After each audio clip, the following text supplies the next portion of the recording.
Waalaikumsalam warahmatullahi wabarakatuh. Segala puji bagi Allah yang telah memberikan kita kesehatan dan kesempatan untuk berkumpul di kita ini.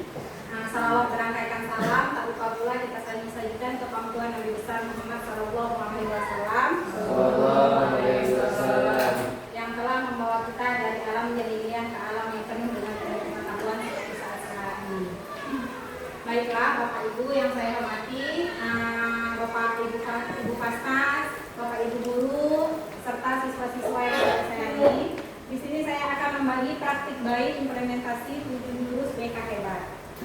Bapak Ibu, sebelum kita memulai 7 jurus BK Hebat, saya ingin Bapak Ibu berdiri dan kita menirukan gerakan jingle 7 jurus BK Hebat. Sekolah aman dan nyaman, menjulang menggembirakan, pada tumbuh harapan, bersama ayo kita wujudkan, mendidik dengan tulus, gunakan 7 jurus, kenali potensi, kelola emosi, tumbuhkan resiliensi, jaga konsistensi, dan jalin koneksi, membangun kolaborasi, dan menata situasi.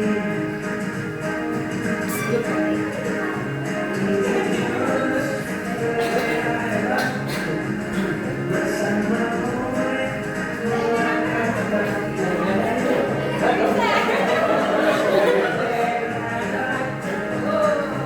tujuh jurus akan ku ingat. Oke Bapak Ibu. Bapak Ibu guru, setelah kita melakukan tadi jingle 7 BK Hebat, dari yang 7 jingle BK Hebat itu apa yang Bapak Guru dapat memberikan tanggapannya? Ada yang Bapak Guru mau kasih tanggapan tentang 7 jingle BK Hebat? Baik, dari saya juga 7 jurus BK itu tersadar bahwa kita itu dapat bisa mengenali potensi diri, dapat membangun realisasi dengan baik, sehingga kita mengajar itu tidak hanya berfokus pada materi saja, tapi kita harus mengenali potensi terlebih dahulu dan bagaimana gaya belajarnya siswa, sehingga dengan kita menerapkan 7 jurus BK Hebat ini tidak hanya akademik siswanya saja, tapi hal lain tentang yang ada di dalam diri siswa itu dapat kita kenali. 7 jurus BK Hebat, regulasinya itu adalah Permendikbud nomor 11 itu tugas tambahan belajar guru, yaitu menjadi guru wali. Jadi setiap Bapak Ibu di sini ada tugasnya menjadi guru wali. Nah, kenapa hadir 7 jurus BK Hebat? Karena tugas guru wali itu adalah mendampingi siswa baik secara akademik maupun non akademik. 7 jurusnya itu ada kenali potensi. Pertama, dikenali potensi ini siswa guru diminta untuk mengenali gaya belajar siswa, kecerdasan majemuk siswa, dan juga karir siswa. Nah, di sini bisa dilakukan asesmen tahap awal namanya. Yang kedua itu adalah kelola emosi. Di jurus kedua ini itu diajarkan bagaimana siswa mengelola emosinya atau bagaimana kita menerapkan kelola emosi itu dalam pembelajaran sosial emosional. Nah, karena sebenarnya mungkin Bapak Ibu sudah menerapkan itu dalam pembelajaran. Terus yang ketiga itu ada tumbuhkan resiliensi. Tumbuhkan resiliensi ini atau bisa juga disebut dengan daya lenting. Daya tahan siswa dalam menghadapi suatu permasalahan. Dia ada 3 topik, tapi yang saya pilih itu adalah yang grow mindset. Yang ketiga ini adalah jaga konsistensi, di mana kita membantu siswa untuk menjaga konsistensinya agar bisa tetap berjalan sesuai dengan tugas perkembangannya. Seperti yang kita ketahui, program dari Kemendikbud ada 7 kebiasaan anak Indonesia hebat. Jadi dari situ kita menjaga konsistensi setiap siswa. Yang ketiga itu adalah jalin koneksi. Nah, di sini kita sebagai guru membuat rasa empati murid kepada sesama kita, baik ke guru maupun ke siswanya sendiri. Yang kolaborasi ini adalah kemampuan guru berkolaborasi dengan wali kelas dan guru-guru mata pelajaran lain. Dan menata situasi yang terakhir adalah bagaimana Bapak Ibu bisa menghadapi situasi dengan kondisi yang riskan.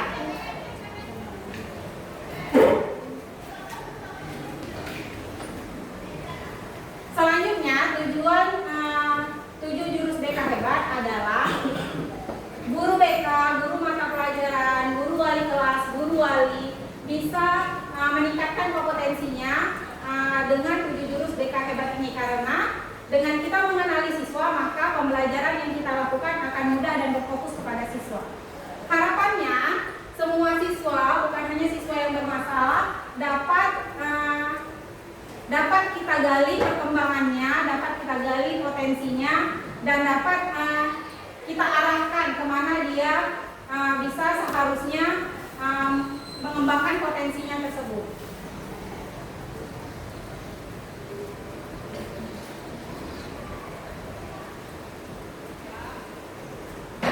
Di dalam 7 jurus BK hebat ini ada namanya metode pembelajaran. Metode pembelajaran itu yang digunakan adalah experiential learning. Mungkin dari Bapak Ibu sudah ada yang menerapkan experiential learning. Ada Bapak Ibu? Ada. Ya, dengan ARKA. A-nya itu aktivitas yang sesuai dengan tema yang akan kita angkat. Yang kedua itu ada refleksi, kita bertanya kembali bagaimana hubungannya dengan tema dan kehidupan sehari-hari siswa tersebut.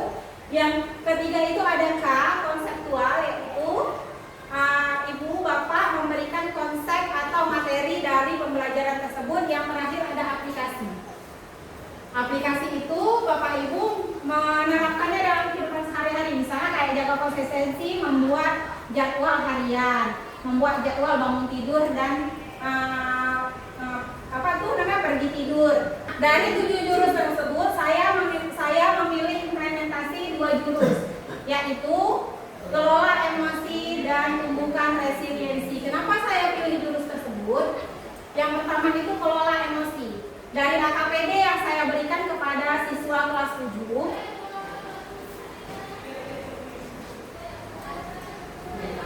persentase dalam soal saya belum bisa mengendalikan emosi, itu persentasenya tinggi Bapak Ibu. Dalam AKPD itu tinggi sekitar 13%, dan kalau dalam AKPD itu termasuk tinggi.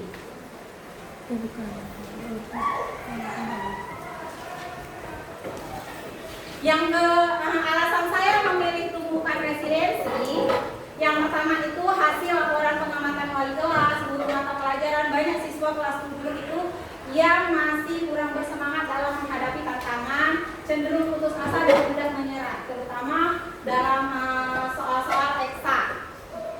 Yang kedua itu murid kelas 7 adalah siswa baru dalam lingkungan sekolah SMP Negeri 8, sehingga memerlukan pola pikir bertumbuh untuk menghadapi tantangan yang lebih kompleks. Karena kan beda pembelajaran di SD dan di SMP, jadi mungkin mereka masih butuh tahap beradaptasi.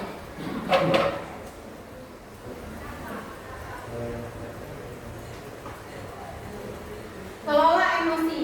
Di depan Bapak Ibu ada kertas kosong. Nanti saya akan membacakan beberapa part cerita, dan jika Bapak Ibu merasa di dalam emosi tersebut, di dalam cerita itu Ibu merasa emosi senang, maka Ibu Bapak elus kertasnya. Elus kertasnya.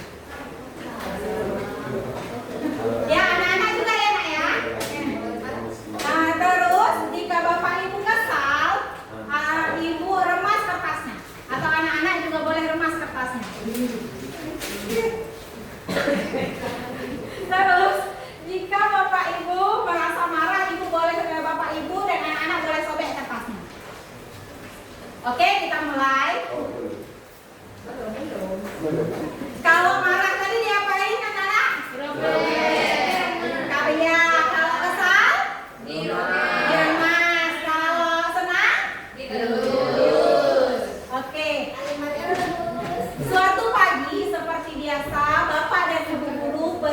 ke sekolah untuk mengajar.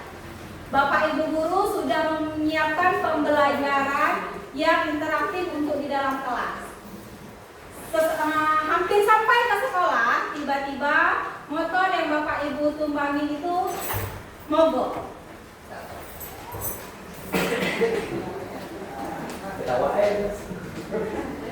Bapak Ibu sampai di sekolah dengan keadaan yang sudah lelah. Pembelajaran pun dimulai. Bapak Ibu mencari sesuatu untuk memulai pembelajaran. Tapi bungkusan yang Bapak Ibu sediakan itu sudah tidak ada. Dan pembelajaran yang interaktif yang Ibu Bapak rencanakan buyar seketika.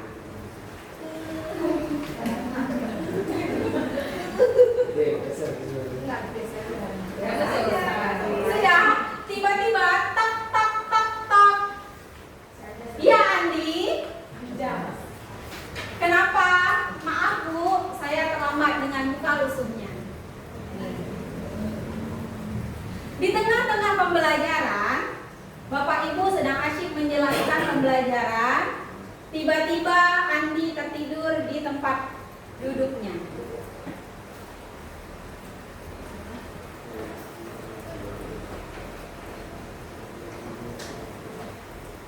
Guru piket datang ke kelas Bapak Ibu, memberitahukan bahwa ayah Andi ternyata sudah sakit 3 hari di rumah sakit dan Andi menjaganya. Sekarang ada paman Andi di piket mau izin Andi karena ayahnya masuk ruang ICU.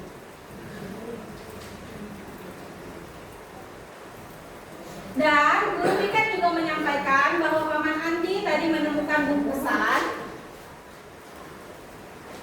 Bungkusan tersebut ternyata ada nama Bapak Ibu. Bungkusan tersebut adalah bahan ajar yang Bapak Ibu ingin ajarkan dan dikembalikan oleh pamannya Andi.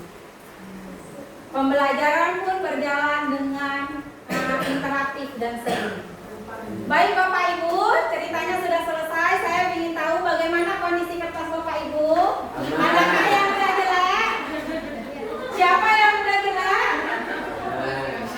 Siapa? Ibu Sarah udah diremas, anak-anak?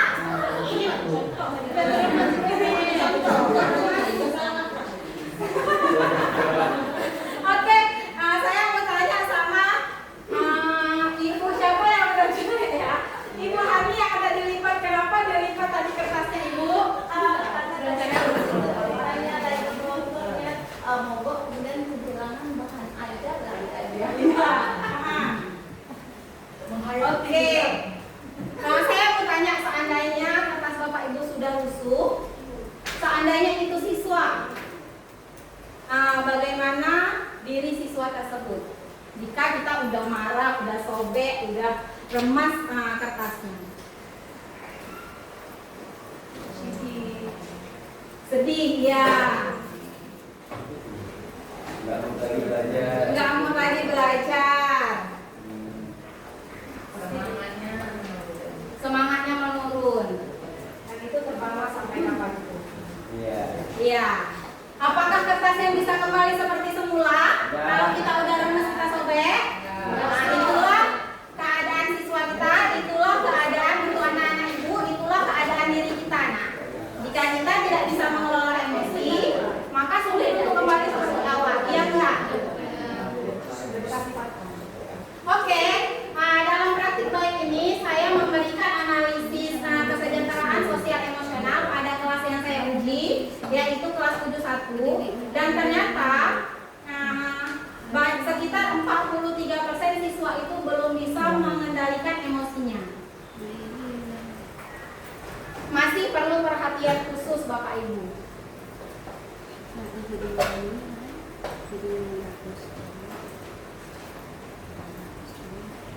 Oke, saya juga memberikan layanan klasikal dengan metode AK yang tadi saya memberikan kertas kosong yang seperti Bapak Ibu dan merefleksikannya dengan siswa.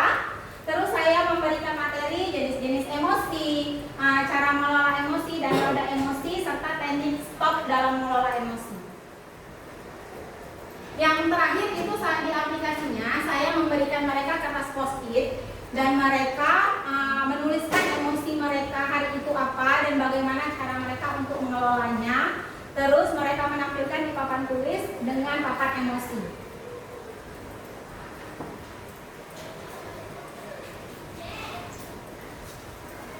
Selanjutnya, untuk refleksi lebih lanjut, saya berkolaborasi dengan Bapak Suhed.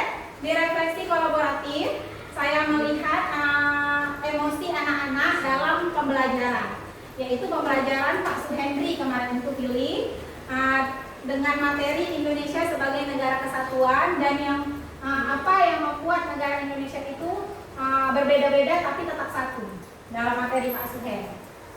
Dan saya mewawancarai Pak Suhen. Menurut Pak Suhen, pembelajaran sosial emosional itu sangat penting Bapak Ibu, karena dengan pembelajaran sosial emosional kita bisa mengetahui apa yang akan kita lakukan selanjutnya. Karena di dalam suatu kelas itu pasti ada siswa yang marah, ada siswa yang lagi sedih, ada siswa yang lagi bahagia. Jadi itu sangat penting. Dan saya mengobservasinya itu dalam kelompok. Jadi siswa itu waktu pembelajaran dibentuk pasukan menjadi kelompok-kelompok kecil, dan kita mengobservasinya bagaimana mereka berempati dengan teman sekelompok, bagaimana mereka menanggapi kritikan dari kelompok lain, serta bagaimana mereka bekerja sama dalam kelompok tersebut. Mengapa PSE penting Bapak Ibu? Apakah Bapak Ibu sudah menerapkan PSE, pembelajaran sosial emosional dalam pembelajaran Bapak Ibu? Saya yakin sudah. Iya, tanpa disadari pasti saya yakin Bapak Ibu sudah menerapkan pembelajaran sosial emosional tersebut. PSE tidak perlu waktu khusus, tapi perlu diintegrasikan dengan materi yang ada. Misalnya kayak materi kemarin itu Pak Suhen tentang perbedaan. Pak Suhen langsung mengaplikasikan di akhir pembelajaran itu, seandainya nih kelas kalian berbeda, apa yang harus kalian lakukan? Nah itu kan juga udah PSE, nggak mesti harus waktu khusus seperti dengan stop yang saya bilang, atau pakai stick papan emosi. Tapi di kelas 71 ada saya buat papan emosi tersebut. Jika Bapak Ibu ada masuk ke kelas 71, boleh Bapak Ibu terapkan. Ini ya foto-foto kegiatannya. Ini waktu di akhir pembelajaran, dan ini adalah papan emosi yang telah saya buat di kelas 71.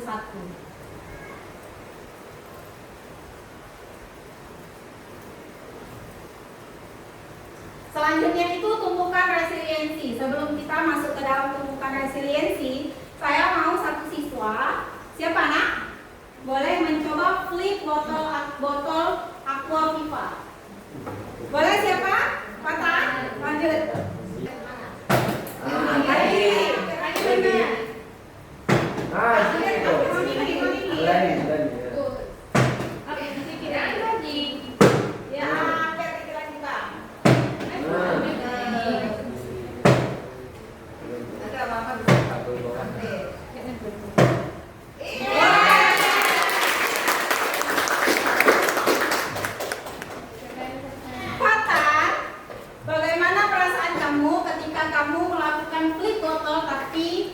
Botolnya gagal.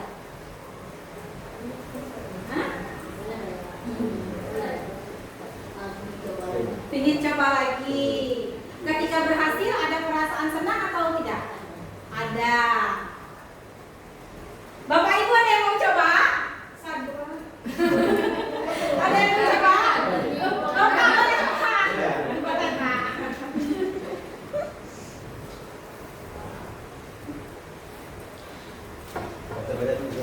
Enggak apa-apa. Jangan lupa.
coba lagi. Resiliensi ini ada materinya yaitu pola pikir bertumbuh. Ya, dimana ketika kita belum bisa, kita tidak akan mengatakan kita tidak bisa, tapi kita hanya belum bisa dan kita akan mencobanya, dan ketika kita salah kita akan memperbaikinya. Ditumbuhkan resiliensi, sebenarnya di LMS-nya itu diminta hanya konseling individu, tapi saya merasa kurang puas karena saya harus kayaknya saya perlu kasih kelas juga sama anak-anak. Yang pertama itu saya kasih di kelas 75 dan yang kedua itu ada di kelas 85, kelas mereka. Yang aktivitasnya, tapi saya bukan potong klip Bapak Ibu. Anak-anak itu membangun menara. Dari yang anak-anak itu saya bagi menjadi beberapa kelompok dan membangun menara dari kartu Uno. Jadi anak-anak itu mencoba beberapa kali dan saya merefleksikan dengan pertanyaan-pertanyaan yang hampir sama dengan yang tadi saya refleksikan kepada Bapak dan anak-anak. Materinya itu, yang pertama saya jelaskan resiliensi itu apa, yang kedua itu pola pikir tetap itu apa sama anak-anak, yang ketiga itu ada pola pikir bertumbuh itu apa. Selanjutnya bagaimana mengubah pola pikir tetap menjadi pola pikir bertumbuh. Dan yang terakhir itu adalah anak-anak merefleksikan beberapa pertanyaan saya. Itu pola pikir bertumbuh atau pola pikir tetap. Dan di aplikasiannya anak-anak mengisi KPD tentang pola pikir bertumbuh. Selanjutnya saya memberikan konseling individual kepada anak yang mengalami kegagalan. Di sini saya ambil kasusnya itu yang 3 kelas. Jadi saya itu mengaplikasikannya dengan teknik burger. Apresiasi di awal, di tengah saya akan berikan koreksi atau kritikan, yang terakhir itu saya kasih apresiasi lagi serta masukan kepada anak tersebut dan dukungan serta harapan kepada anak tersebut. Mengapa daya lenting itu penting Bapak Ibu? Seringkah Bapak Ibu mendengar di berita siswa SMA melakukan bunuh diri karena dibully oleh temannya, atau siswa SMA melakukan bunuh diri karena tidak sanggup memikirkan nilai ujian akhir kena. Maka dari itu kita perlu membangun daya lenting siswa agar mereka bisa bertahan. Seperti yang saya tanamkan pada siswa dalam filosofi apa kemarin nak? Gelas sama bola. Bagaimana nak Ibu refleksikan gelas sama bola itu? Coba siapa yang mau kasih satu-satu? Boleh. Bola itu dia mantul. Kalau gelas kaca kalau Ibu jatuhkan bagaimana? Gelas kaca kalau jatuhkan masuk. Iya. Begitulah Bapak Ibu yang saya menggambarkan filosofi tentang daya lenting siswa. Jangan seperti gelas kaca yang ketika sekali dibanting atau 2 kali dibanting langsung pecah. Tapi jadilah seperti bola yang ketika dibanting, semakin keras kita banting akan memantul lebih tinggi. Demikian Bapak Ibu hasil implementasi 2 jurus saya. Bagi Bapak Ibu yang ingin memberikan tanggapan, sarannya saya persilahkan. Alhamdulillah.